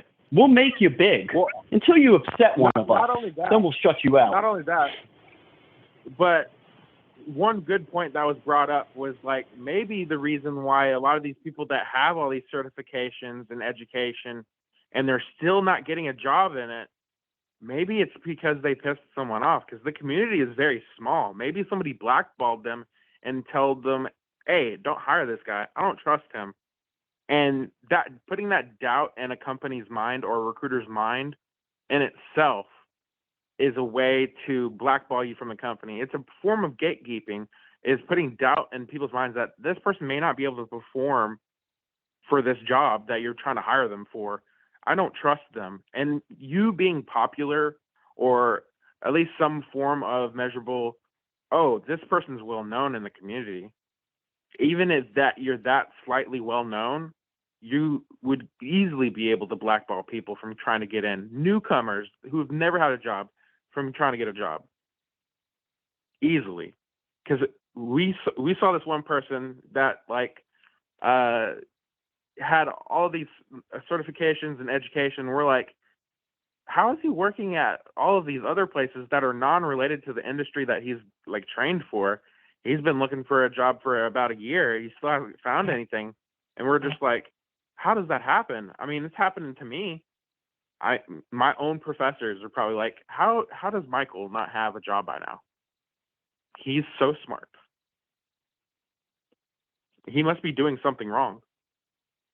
Right. And that comes down to personality. You touched on that. And this is not, actually, I'm giving him credence.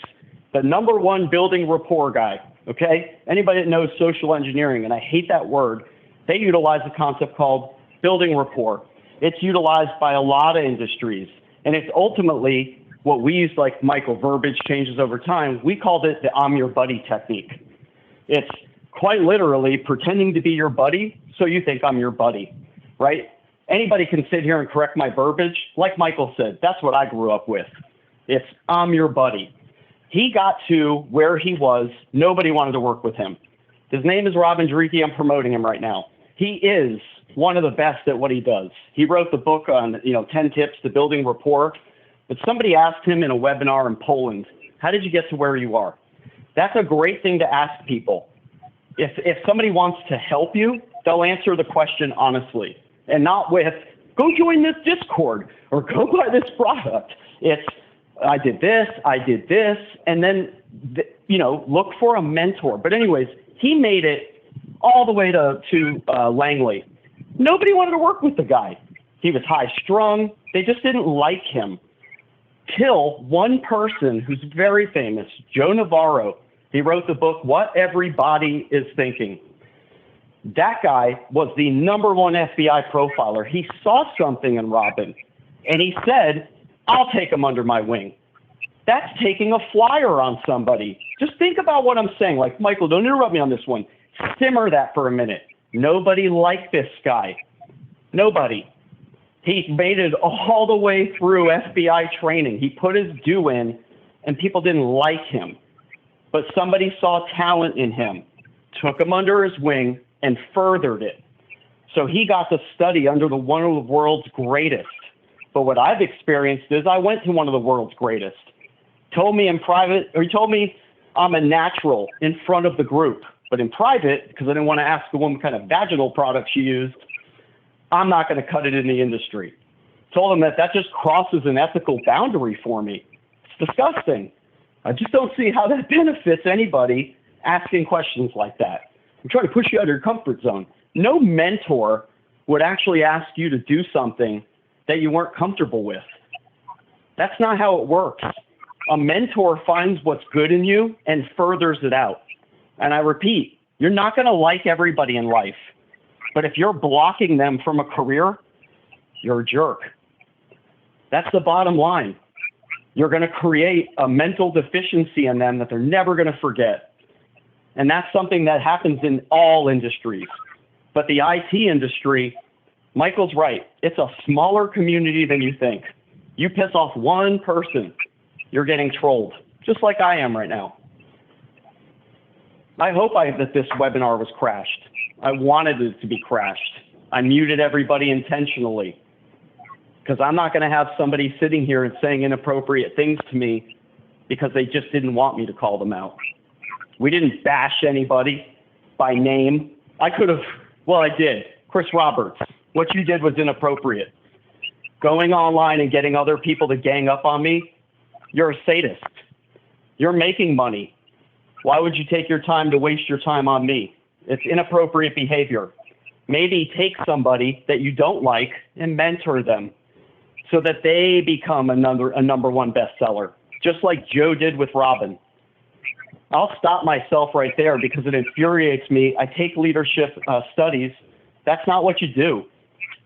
You mentor somebody. Show them what they're doing wrong. Hope that they learn. If they're not learning from you, maybe you're just not a good match. Sometimes just people in life are not a good match. So it's timing.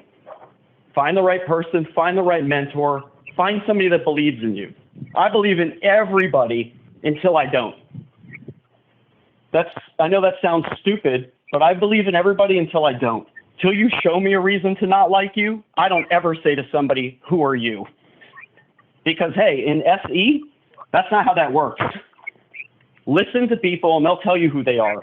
Everybody has a story. Everybody wants to be heard. What you don't have the right to is kick somebody off the jungle gym just because you made it to the top. That was a good analogy. I'm sorry, I have to say that. That's a good analogy. And one of the things that people don't realize is that whenever they're trying to have a conversation with you, if it's ever in writing, they're going to stay face because it's in writing. It's something that you have permanent proof that they said something. However, if you're talking to someone in private, it's not recorded, it's not written down, they'll be more honest with you.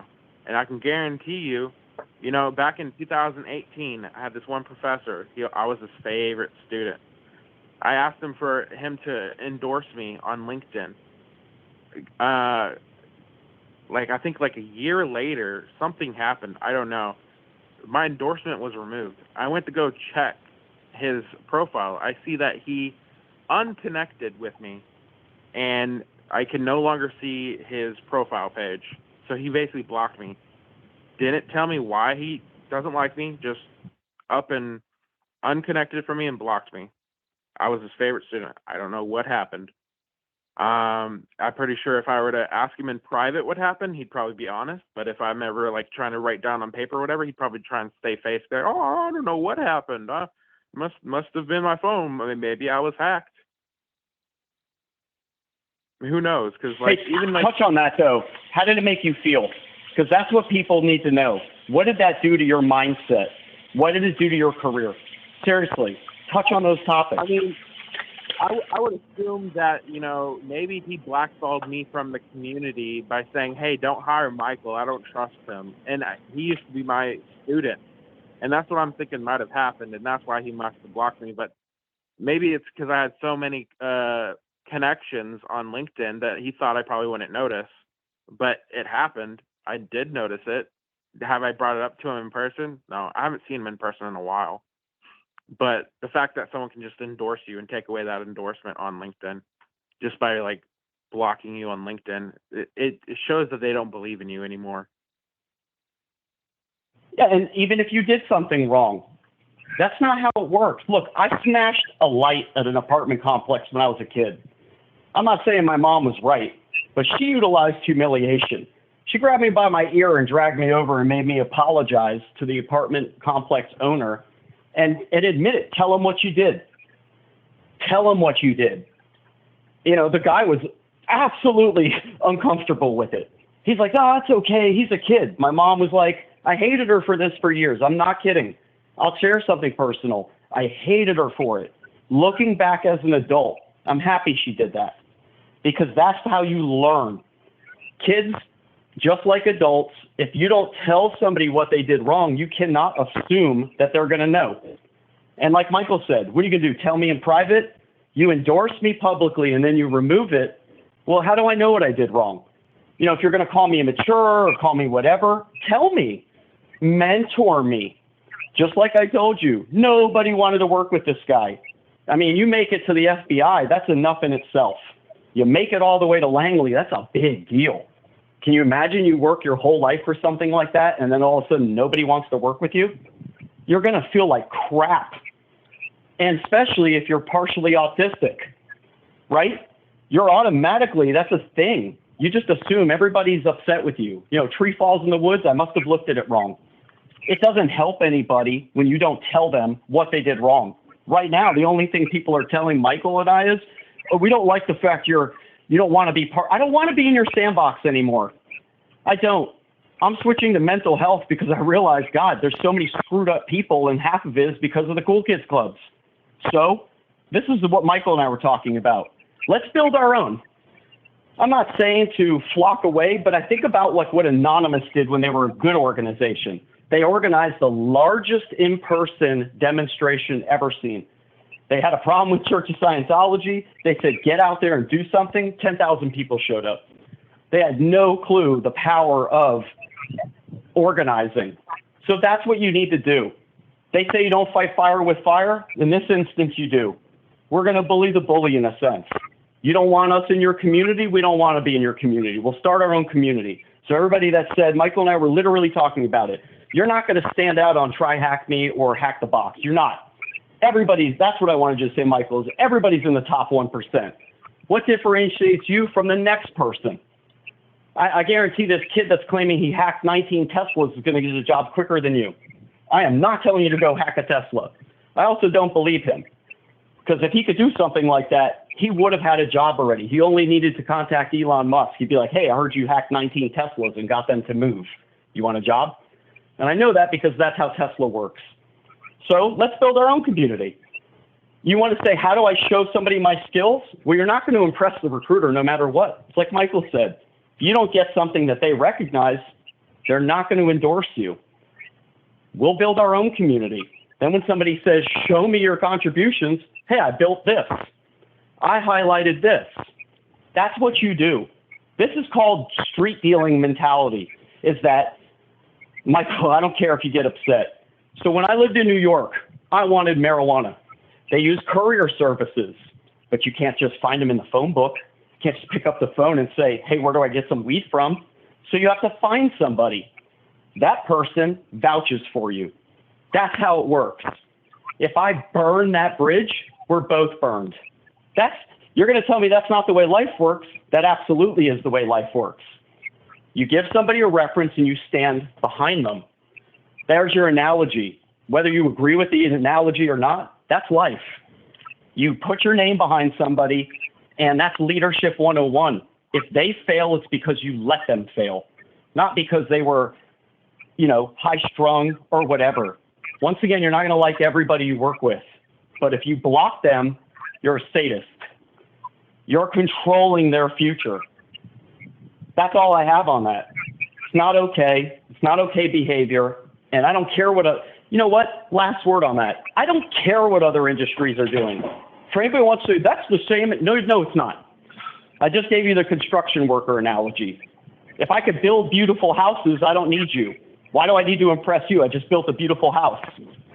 If anything, people are going to come and go, wow, it's a beautiful house. Can you build one for me? Yep. Let me build you one. Now you're going to get all the other companies like, well, hey, come work with us.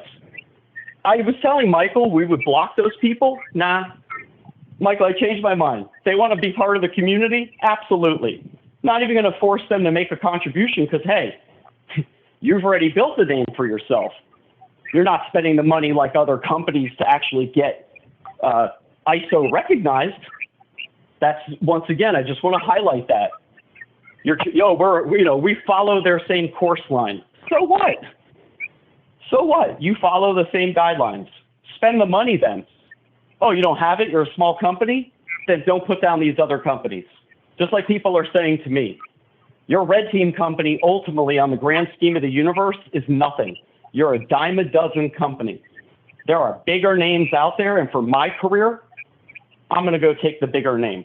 That's the point I'm getting with it. That's not slamming them, but they want to do the poor man's version of getting themselves known. Go spend the money. Go put your house on the line. Go tell your kids they can't eat tonight. I've gone several times without meals just to make my company more successful. Go do that. That's how you prove your worth to the other community. I don't need to prove my worth to you. You need to prove your worth to me. So I already got the Discord server, by the way. I'm not giving the name out on this call. And the call went over. Michael, if you want to wrap it up or correct me or tell me that I did something wrong, I'll listen. But I think we drove our point home. Can't block people. You should mentor people, and don't ever block their career publicly. That's inappropriate behavior. You're bullying, and then you're telling me not to be a bully. You started it. You started it. So I'm coming in the middle here and saying enough's enough. Just like if you got in a fight in school or you fought with your brother or sister and your mom or dad comes along and says, I don't care who started it. You're both getting in timeout. That's how life works, right there. I think that was an actual good analogy. Who cares who started it? I'm not going to sit here and perpetuate it anymore. I just know that it's not okay to troll me on every single social media site, Chris Roberts. The person you're defending did something wrong. I just vouched for it. I've got screenshots posted public. You're the only person I actually called out on this call because what you did was inappropriate. You could have caused me physical harm. What if somebody shows up to my house? Do you care about my family? Do I have to sit here and make threats and say, wow, we got weapons? Nah, you're a world famous hacker. You should know better. You should behave better. You should have taken the high road. And I'm sorry to focus on that, but Michael, you never thought of what if somebody did show up at my house? What if somebody swatted me? I've got mental illness. 80% of calls when the police come out, people with mental deficiencies get shot. I bet you he never thought of that. Bet you he never thought, then he would have said, well, he was off his rocker, right? You did this. Just like the thousands of other people out there who have imposter syndrome. You created it. We want to fix it. So I apologize to anybody that I called out, but you started it. We're finishing it. We don't want you to unfollow, but we're going to create our own kids club. And everybody's invited, even the cool kids. That's all I have. If you want to wrap something up, because honestly, I've been sitting here all night wondering, is this going to get physical where it's digital now? Is somebody going to show up at my house and threaten me to silence me? While we've been on this call, people have been trying to waste my time. Oh, the bridge doesn't work. You know what? I worked in Microsoft. I set it up myself. I tested it off a landline. It worked. You're just wasting my time so that I couldn't actually participate in the call. You didn't realize that I was going to have help on the call. That's what was going on. Even if they can't join, it's recorded. They can listen to it later. Correct. It's in the chat. And it's not like we're responding to the chat like they're missing out if they don't join anyway, because the only reason to be upset that you couldn't join was because, hey, maybe you wanted to say something in chat that we'd respond to. We're not here to respond to anything. We're just here to say our piece. But pretty much everything that we've needed to be said has been said. I can't think of anything else that wasn't going to be said anyway. So let me check something in the chat before we disconnect. Same guy that's saying some issues on my end. Great. I'm sorry that you're having audio conference issues, but the reality is it worked. The line works. I can't tell you why. I can't troubleshoot your IT for you. It's just not my place in life. And I know that sounds bad, but so Michael, do a wrap up outside of just saying everything he said. Final thoughts.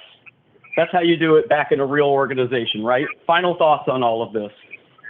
So final thoughts is basically going to be a summary of everything we said. You're going to need to communicate with as many people in the industry as possible to get your name out there. Like you said, try and find a mentor, someone who believes in you, someone who's not going to tell you, oh, just join this Discord and participate, whatever. Find someone who will actually lead you on what the things you actually have to do, check in on you. Like, hey, did you get this done? Cool. Awesome. But the person who's going to daily check in on you, it doesn't even have to be daily. It could be weekly. Somebody who'd be like, hey, so what'd you do for the week? Because maybe they're mentoring a bunch of other people. Don't think that because you got rejected from a recruiter, that's all there is. All a recruiter is a basically programmed robot that follows a certain list of protocols that doesn't know anything outside of it. They don't know anything about cybersecurity. They're just, like you said, a college student who was hired straight out of high school, maybe like someone who was former military who was trying to find a job, and they don't know anything about cybersecurity. They're only a recruiter, and they feel like because they've interviewed so many cybersecurity professionals or maybe got one hired that they know a lot about cybersecurity and how to hire cybersecurity individuals. No, everyone is different. You only have that experience from that one person. Everyone's different. But another thing that we were talking about, essentially think of companies and recruiters and people that are in the industry wanting you to join their Discord channel or Slack channel or whatever as a Cool Kids Club. Same thing with DEF CON. It's a Cool Kids Club. It's the original Cool Kids Club for hackers. We're not saying don't join all the other Cool Kids Clubs. We're just saying just realize it's a Cool Kids Club and that's what you're joining in on. And the only way to get noticed in a Cool Kids Club is to contribute. But by contributing, just let you know that if it's a cool idea that no one's ever thought of, it's going to get stolen by them. They're going to say it's originally their idea. And they have this whole community backing them on this whole community that can basically say that, oh, you're a liar or whatever, because what happens in the Cool Kids Club stays in the Cool Kids Club, basically. And so that's why you see a lot of people, like how Michael was telling me about this one guy from DEF CON who basically got kicked out of DEF CON. All of his friends and everything like that are staying quiet because they're a part of his Cool Kids Club. Well, what happens in the Cool Kids Club stays in the Cool Kids Club. You don't rat on your own friends. That's part of the Cool Kids Club. Essentially, approach getting a job like this. Why should I work for you? What are the benefits? You're essentially the same as every other company. You're offering the same pay, same benefits, same everything else. And just realize that ultimately you have a skill that somebody wants. and all you're trying to do is prove that you're a cool kid. Hey, on that note too, just want to make this clear. Anybody that came onto this call with the intention of interrupting it, I'm pulling an attendance report. It's not a threat, it's a promise. So not only will it grab your fingerprints of your hardware devices, if I find out that it's one of the people that's in the Cool Kid Club that showed up here, I'm not going to out you, but I'm going to do my own research and find out who was on the call. I don't care about the people that actually wanted to be on the call, but that's another reason why I ran it through Teams. I will get your fingerprint IDs of your hardware. If I find out you're one of these cool kids, I am going to out you, because the only intention you had of getting on this call was to hear what we had to say so that you could troll it. And that's, again, the last time I'm going to repeat that. That's the problem with our industry. If you got a problem with me, I have a public company. Look me up. I offer my calendar. Talk to me about it. Do not come on and try and publicly discredit me. You want to say don't fight fire with fire. Why would you crash somebody's conference when they're trying to actually help people? Well, because you're going to lose money. That means you're money motivated. We're not making money. Just wanted to add that. Usually when I say stuff like that, calls drop off. Right? Oh my God, he can get my hardware fingerprint ID? Yup. Remember, this is my Azure tenant. I own it. I pay for it. You don't get to just come on and crash somebody else's party. In real life, if you did that, you'd be tossed out on your butt. That's all I have on that.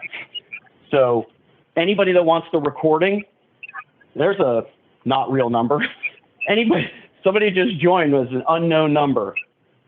At the end of it, I'll get that hardware fingerprint ID. They're blocking their number.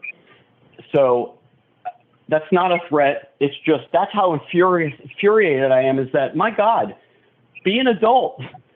So you're coming on here to prove that I'm not being adult because you're going to lose money if we steer people away? We didn't push anybody away from anything.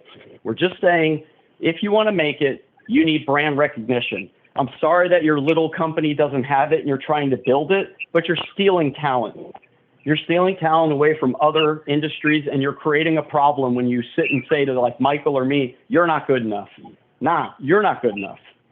And that's all I have on it. Michael, we'll stay on, and I'm going to end the meeting. Anybody that actually wants the meeting, they can, that's a block number raising their hand. Anybody that wants to actually be on the meeting or wants the recording, you know what? We'll do this real quick. I'll unmute somebody because apparently they want to say something real bad. Here we go. Whoever this number is, it's all being recorded. I'm going to allow your mic. Go ahead.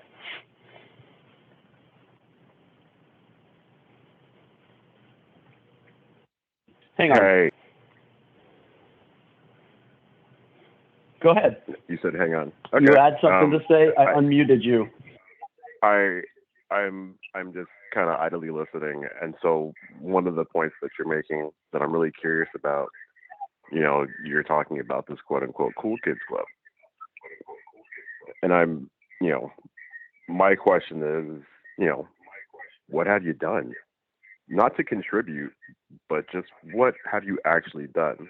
Like a lot, if you look at the shape of information security as a whole and people who are quote unquote recognized, most of them are all people who usually have something to have contributed to the greater community, either by building a product, by building a service, by developing a piece of technology, or being a part of a committee, or being a part of the shape of how technology is created. So it sounds like you're in a position where you want to break in and you haven't found your break-in point yet, but you're sitting on the sidelines mad because it sounds like you feel like you're being gatekeeped.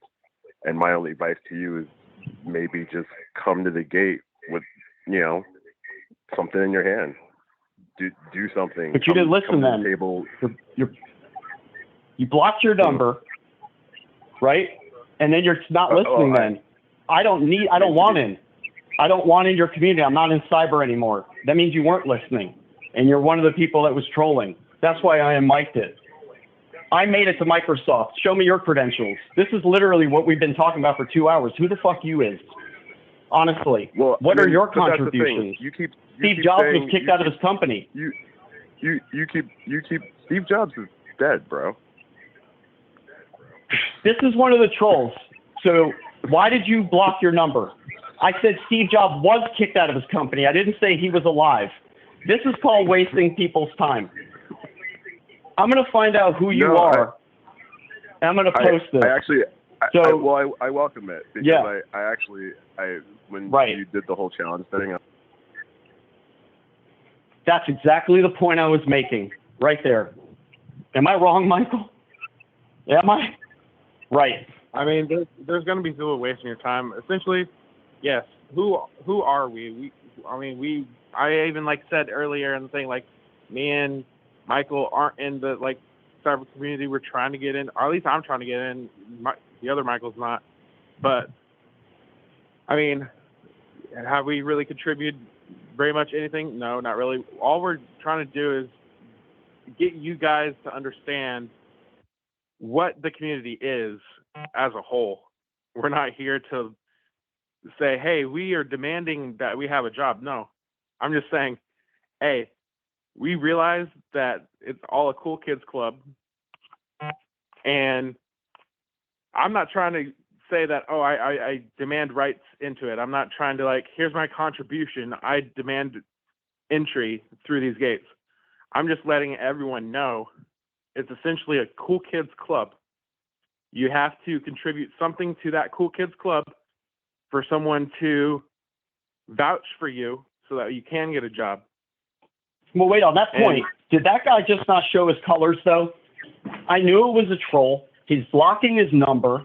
And then he sits and says, well, what have you contributed?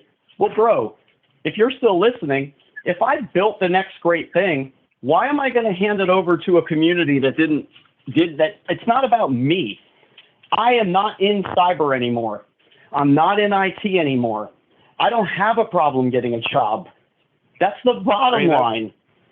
That's what I thought. If it wasn't you that he was referring to, he's probably referring to me. I mean, I haven't. It doesn't matter. It's trolling behavior to do something like that and then say, well, why do I need to prove myself? He's literally just proved our point. He came in, crashed a meeting, raised his hand politely to make it seem as if he's polite, but then he's sitting there saying, what have you contributed? Then when I say Steve Jobs was kicked out of his own company, he's literally saying Steve Jobs is dead, bro. Well, the bro technique, by the way, is an annoyance technique. You want me to sit here and break down who I am? I'm a guy who spent over 80 hours with one of the Jedi Masters. Who are you, bro? If I built the next great thing, I don't need your community. I would just start a company and start selling that product. My comparison with Steve Jobs was he built Apple from nothing. And then they didn't like him. And Michael, you said you weren't really truly familiar with the story, and that's fine. That's not making fun of you. You just didn't know. He built Apple to what it was, and they forced him out. Apple took a dive during the time Steve Jobs was out. They brought him back, and then he invented the iPhone. That's history. So whoever that was, that's you being upset at me for calling you out. If Michael and I come up with the next great thing, you're going to want to be part of it. Why are we going to hand it off to your little community? It's not about Cool Kids Club or not. I'm going to kill that analogy real quick. You're not cool by coming in and telling us we're not cool. You actually just demonstrated your true colors by trolling us. You proved my point. That's the problem. You just showed your true colors, not us. That's why I said, you know what, I'll take the high road. I don't care who that was. I'm not going to out them. But the fact that you wouldn't even publicly display your phone number means it's the guy that I was talking to earlier. I'm not bad at what I do also. So if you're the Marine, shame on you. And if I find out who your recruiter is, you bet you're going to get a call from them later to say, what kind of behavior is that for a veteran? So I'm sorry, I'm infuriated, but you just proved my point. I knew that was going to happen at some point during the call, but they waited all the way till the end when it was ending to come in here and try and humiliate us. So you humiliated yourself. I'm going to take the high road. We're going to end this. I'm going to post it online for everybody that wanted to hear it. But you'll hear that right there. He's dead, bro. Number one, that was disrespectful to Steve Jobs, and it was disrespectful to the people that actually called in. So I'm ending this now. Michael, just stay on with me. Give me a second. Thank you to anybody that actually attended, and we'll post more stuff. I will open up my cloud drive to anybody. There he is again, coming in and crashing. What are your contributions? You made a Discord channel? Right. Michael, stay on.